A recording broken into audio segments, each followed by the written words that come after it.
Hello বন্ধুরা, আজকে সকালবেলা ভাত, মসুর ডাল, মাছ ভাজা, মাছের তরকারি আর সেই সাথে হচ্ছে চিংড়ি ভাপা করব। সব মেরিনেট করে রেখেছি। আর মাছের ডিমের বড়াও করেছিলাম। আকাশটা এত সুন্দর আজকে, নীল আর ফুরফুরে বাতাস দিচ্ছে। আমরা এখন বাজারে বেরিয়েছি। তো আগে পেট পুজোটা সেরে নেই। সূর্য চিকেন, লালিপপ, এগরোল এসব দিয়ে পেট পুজো করলো। আমরাও খেয়েছি চিকেন ক্যালগস, ফিশ ফিঙ্গার এসব।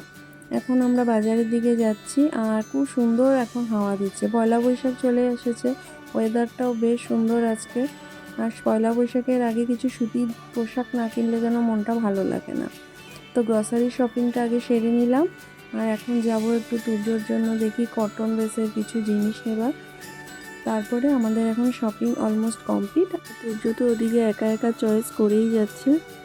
আমরা এখন বিলটা বানিয়ে নেব। তো আজকের মতন এখানেই শেষ করছি। Good night, tata.